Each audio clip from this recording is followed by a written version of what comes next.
welcome to Village Kitchen friends, and I hope you guys are trying all my recipes and do try, enjoy, and I know you foodies would definitely want to explore on things. Today I have another dal dish that I have made, and it's the chana dal. So do try. It's really nice.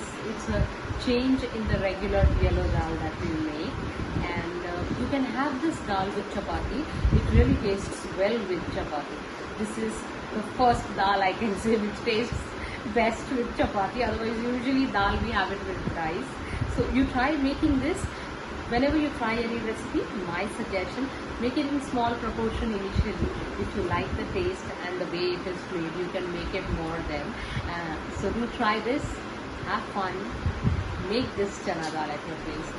Do like my video. If you like it, if you have subscribed it, click the bell icon. Enjoy! So we have about 2 cups of split Bengal gram, that is chana dal. We have about 2 medium size chopped tomatoes, 1 onion finely chopped, 2 green chilies, some oil, 1 tablespoon of ginger garlic paste, salt for seasoning, and I have this tamarind pulp paste in this tube. So since it's a lockdown, to get everything it's difficult. If you have fresh tamarind, you can just put it in warm water, keep it for some time, soak it, and then squeeze it and get the pulp out and add it. I'm going to add this one, so I have it in this form, and this is my spice box, which I'll walk you through when I'm adding spice in making the dal. So from here we will go ahead. Now I have heated the cooker. I'm going to add some oil.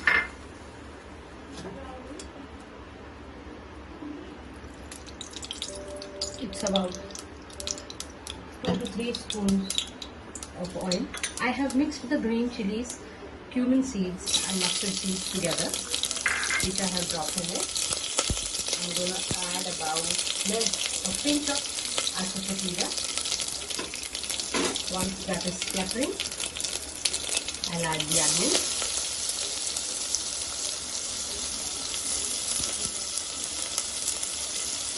And I'll give it a quick mix.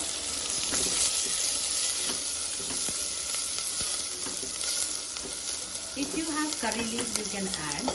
I haven't, as I said. Most of the things we are not getting due to the lockdown going on in Mumbai, in India in fact.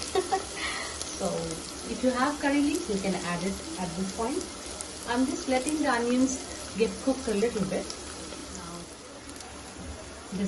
I have just fried it for about 1 minute. I'm adding a tablespoon of ginger garlic paste. Let's give it a mix. Fry this very well. Say about a minute. Now this has been cooking for about a minute. Do everything on medium flame so that we don't burn anything. Now I'll add the tomatoes.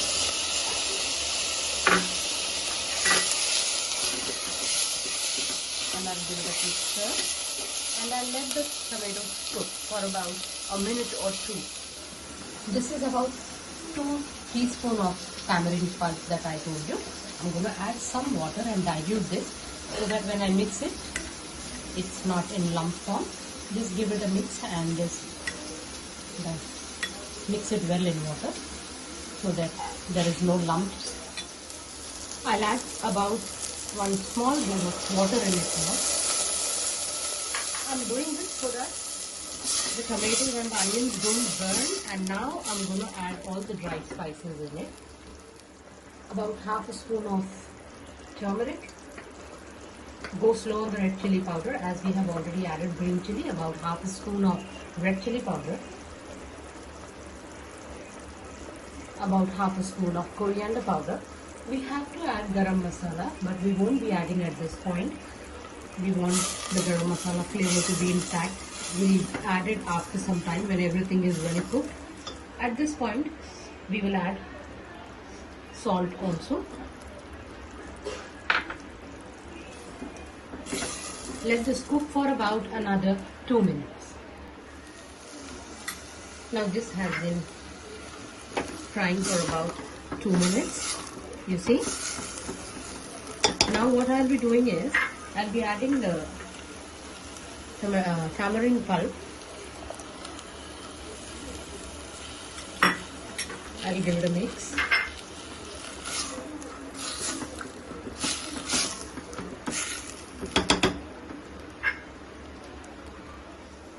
Now I'll add water to it. This is about 1.5 glass of water. Don't add too much of water, otherwise the dal will become very, very loose.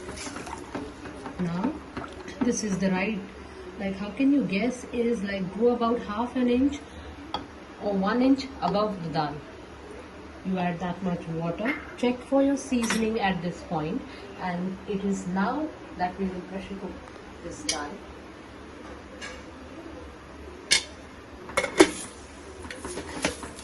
You have to wait for about 3 to 4 whistles, and then let all the pressure from the cooker go, and then we will go ahead and open it. So I'll dish it out and show you. Now I have waited for the pressure to go completely. Now it's good. Let's open and check this. I'll add about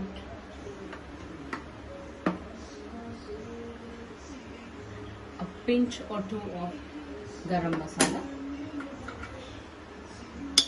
Give it a mix. Use a hand blender and just give it a blend. You know, let's make it a little smooth so that we have a thick consistency. Do not overdo the blending. We need some whole pieces also of the dal. This is just for a good texture. Use the hand blender. The dal is really very well cooked. I think this is enough. Now I'll dish this out, and I'll be adding some clarified butter and show you. So here I have dished it out. I have added some clarified butter and coriander leaves, and this lovely tasty chana dal is ready to serve and eat. So definitely try this at your place. Let me know if you make it and if you enjoy it. I hope you all love it. Do subscribe my channel, friends, and share the video if you like it. Thank you.